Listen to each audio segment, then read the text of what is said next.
नमस्कार, SBT news में आपका स्वागत है। पेश है 28 मई रविवार सुबह 6:15 बजे राजस्थान की बड़ी खबरें। प्रधानमंत्री नरेंद्र मोदी ने शनिवार को कहा कि केंद्र, राज्यों और केंद्र शासित प्रदेशों को टीम इंडिया के रूप में काम करना चाहिए और वर्ष 2047 में एक विकसित भारत के लिए लोगों के सपनों और आकांक्षाओं को पूरा करना चाहिए। प्रधानमंत्री ने नीति आयोग की 8वीं संचालन परिषद की बैठक की अध्यक्षता करते हुए कहा कि नीति आयोग राज्यों को अपनी रणनीति विकसित करने में मदद करने में महत्वपूर्ण भूमिका निभा सकता है। नीति आयोग को अगले 25 साल में विकास की रूपरेखा बनानी चाहिए और इसे राष्ट्रीय विकास एजेंडा के साथ संयोजित करना चाहिए। बैठक में 19 राज्यों और 6 केंद्र शासित प्रदेशों का प्रतिनिधित्व करते हुए मुख्यमंत्रियों और उपराज्यपालों ने भाग लिया। बैठक में दिल्ली के सीएम अरविंद केजरीवाल, पंजाब के सीएम भगवंत मान, बंगाल की सीएम ममता बनर्जी, बिहार के सीएम नीतीश कुमार, राजस्थान के सीएम अशोक गहलोत, तमिलनाडु के सीएम एम.के. स्टालिन, केरल के सीएम पिनाराई विजयन और ओडिशा के सीएम नवीन पटनायक शामिल नहीं हुए। राजस्थान की पूर्व मुख्यमंत्री वसुंधरा राजे ने ट्वीट करके प्रदेश में चल रहे कथित कालाबाजारी को लेकर कहा, गरीबों, महिलाओं और युवाओं को गारंटी कार्ड बांट कर राहत बचत पहुंचाने के दावे करने वाली राजस्थान कांग्रेस सरकार नन्हे नौनिहालों के निःशुल्क पोषाहार की कालाबाजारी रोकने तक की गारंटी नहीं ले सकती। आगे उन्होंने कहा कि जालौर के आंगनबाड़ी केंद्रों पर निःशुल्क वितरण के लिए आए पोषाहार की कालाबाजारी अत्यंत निंदनीय है। प्रशासन इस मामले की तह तक जांच करे, इसमें लिप्त हर व्यक्ति पर कड़ी कार्रवाई करे और मामले पर लीपापोती करने की कोशिश न करे। नए संसद भवन का इनॉग्रेशन रविवार को आज दोपहर 12 बजे प्रधानमंत्री नरेंद्र मोदी करेंगे। कार्यक्रम को लेकर तैयारियां लगभग पूरी हो चुकी है। शनिवार को विभिन्न राज्यों से मेहमानों का आना भी शुरू हो चुका है। इनॉग्रेशन प्रोग्राम में प्रधानमंत्री को सुनहरा राजदंड यानी कि सेंगोल भेंट करने के लिए चेन्नई के धर्मपुरम अधिनम के 21 संत भी चेन्नई से दिल्ली पहुंच गए हैं। ये संत मोदी के लिए एक खास तोहफा भी लाए हैं। राजस्थान प्रदेश कांग्रेस कार्यकारिणी का विस्तार किया गया है। इसमें 85 नए सचिवों की नियुक्ति की गई है। प्रदेश कांग्रेस अध्यक्ष गोविंद सिंह डोटासरा ने इसकी घोषणा की है। इसमें कई नए और पुराने चेहरे भी शामिल हैं। नियुक्ति पाने वाले नेताओं में मुख्यमंत्री अशोक गहलोत और प्रदेश कांग्रेस के अध्यक्ष गोविंद सिंह डोटासरा के समर्थक हैं। प्रदेश कांग्रेस की कार्यकारिणी जनवरी 2021 में घोषित हुई थी। इसमें 39 पदाधिकारी थे। पुरानी कार्यकारिणी में 7 उपाध्यक्ष गोविंद मेघवाल, हरिमोहन शर्मा, डॉक्टर जितेंद्र सिंह, महेंद्रजीत मालवीय, नसीम अख्तर इंसाफ, राजेंद्र चौधरी और रामलाल जाट बनाए गए थे। इसके साथ ही 8 महासचिव जी.आर. खटाना, हाकिम अली, लाखन मीणा, मांगीलाल गरासिया, प्रशांत बैरवा, राकेश पारिक, रीटा चौधरी और वेद प्रकाश सोलंकी को नियुक्त किया गया था। इसके अलावा 24 सचिव भी बनाए गए थे। केंद्रीय वाणिज्य एवं उद्योग मंत्री पीयूष गोयल सोमवार को जयपुर आएंगे। पीयूष प्रधानमंत्री नरेंद्र मोदी के नेतृत्व में केंद्र सरकार के गौरवशाली 9 वर्ष पूर्ण होने के उपलक्ष्य में आयोजित कार्यक्रम में भाग लेने जयपुर आ रहे हैं। भारतीय जनता पार्टी के प्रदेश मीडिया संयोजक पंकज जोशी ने बताया कि कार्यक्रम के दौरान गोयल केंद्र सरकार की कल्याणकारी योजनाओं के प्रचार प्रसार के संबंध में पत्रकार वार्ता को भी संबोधित करेंगे। वो इस दौरान पत्रकारों से विभिन्न विषयों पर संवाद भी करेंगे। दिल्ली में अफसरों की ट्रांसफर पोस्टिंग के अधिकारों को लेकर केंद्र सरकार के अध्यादेश के खिलाफ सीएम अरविंद केजरीवाल को भारत राष्ट्र समिति का भी समर्थन मिला है। केजरीवाल शनिवार को आरबीएस चीफ और तेलंगाना के सीएम केसीआर से मिले।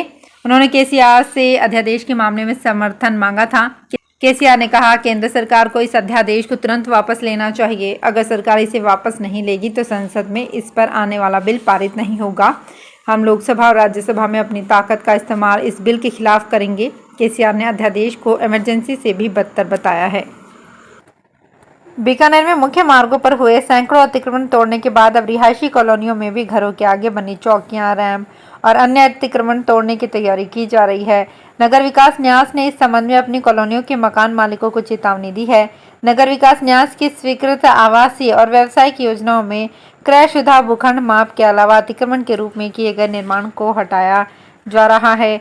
अगले कुछ दिनों में ये अतिक्रमण नहीं हटे तो न्यास मकान मालिक के खर्चे पर यह अतिक्रमण हटा देगा। जयपुर के ढेहर का बालाजी रेलवे स्टेशन पर अब ट्रेनों की संख्या को बढ़ाया जा रहा है।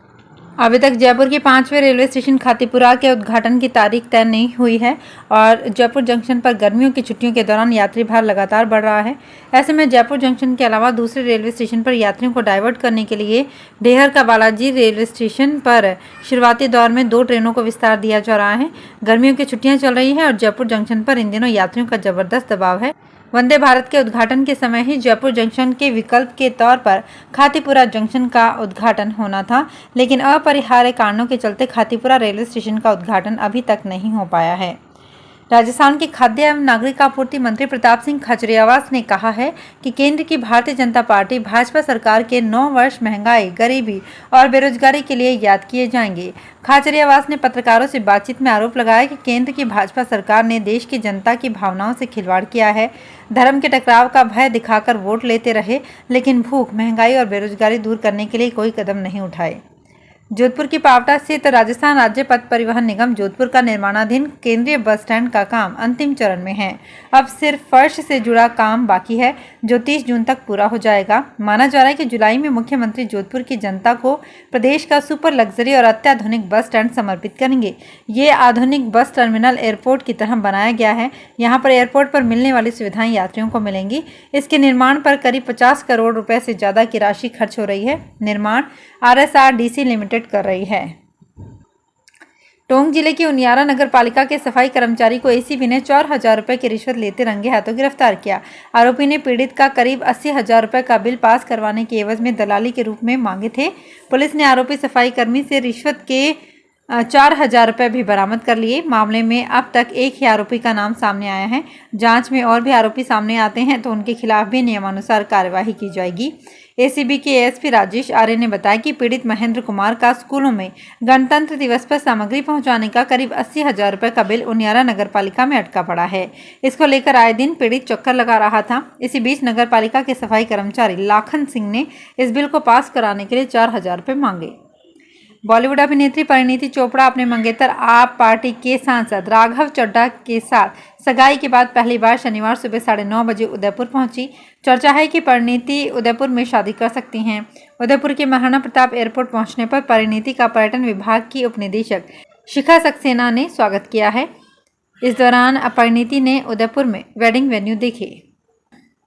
राजस्थान रॉयल्स के फील्डिंग कोच दिशांत याग्निक का कहना है कि किसी भी क्षेत्र में आगे बढ़ने के लिए 1 वर्ष तक का समर्पण जरूरी है। उस 1 वर्ष में की जाने वाली मेहनत आगे का रास्ता तय करती है। इसी को ध्यान में रखते हुए बांसवाड़ा के देहात से शहर तक के खिलाड़ियों को तैयार कर आगे बढ़ाया जाएगा। यहाँ लियो डिवाई क्रिकेट एकेडमी के उद्घाटन एवं खिलाड़ियों को प्रशिक्षण देने के सिलसिले में बांसवाड़ा पहुंचे दिशांत ने मीडिया से बातचीत में कहा कि स्थानीय स्तर पर क्रिकेट के प्रशिक्षण एवं संसाधनों के अभाव में प्रतिभा होने के बावजूद कई खिलाड़ी आगे नहीं बढ़ पा रहे हैं। इसके समाधान के उद्देश्य से ही अकेडमी की नींव रखी गई है। उद्देश्य यही है कि आने वाले वर्ष में बांसवाड़ा के खिलाड़ी विभिन्न स्तरों तक पहुंचे। गर्मियों की छुट्टियां शुरू होते ही ट्रेनों की टिकट का टोटा शुरू हो जाता है। अगर आप जून में भी कहीं घूमने का प्लान बना रहे हैं तो पहले ही ट्रेनों की स्थिति एक बार चेक कर लें, क्योंकि कई ट्रेनों में कंफर्म टिकट मिलना तो दूर, वेटिंग टिकट भी नहीं मिल रही है। सबसे ज़्यादा मारामारी जम्मू कश्मीर और उत्तराखंड के रूटों पर चलने वाली ट्रेनों में है। इन रूटों की ट्रेनों पर अगले 1 सप्ताह तक टिकट ही उपलब्ध नहीं है, यानी ऑनलाइन बुकिंग ही नहीं है। वहीं गुजरात मुंबई के रूट पर चलने वाली ट्रेनों में लंबी वेटिंग चल रही है। कोटा जिला दूध उत्पादक सहकारी संघ की तरफ से किसानों को पशुओं के चारे की उपलब्धता के लिए किसानों को बीज उपलब्ध कराए जाएंगे। सहकारी संघ के अध्यक्ष चैन सिंह राठौड़ ने संघ के स्टोर एवं सीड प्रोसेसिंग प्लांट का निरीक्षण किया और वहां चल रहे कामों की जानकारी ली। उन्होंने निरीक्षण में पशुओं को दी जाने वाली वैक्सीन, उपकरण और स्टेशनरी रजिस्टर, आमद खर्च रजिस्टर को जांचा। इस दौरान संघ के अध्यक्ष चैन सिंह ने कहा कि बारिश के मौसम में पशुओं के लिए चारे की कई बार समस्या पैदा होती है। बारिश में पशुओं के लिए चारा उपलब्ध कराने के लिए किसानों को संघ की ओर से निःशुल्क बीज उपलब्ध कराए जाएंगे। तो फिलहाल इस बुलेटिन में इतना ही। फिर हाजिर होंगे कुछ और बड़ी खबरों के साथ।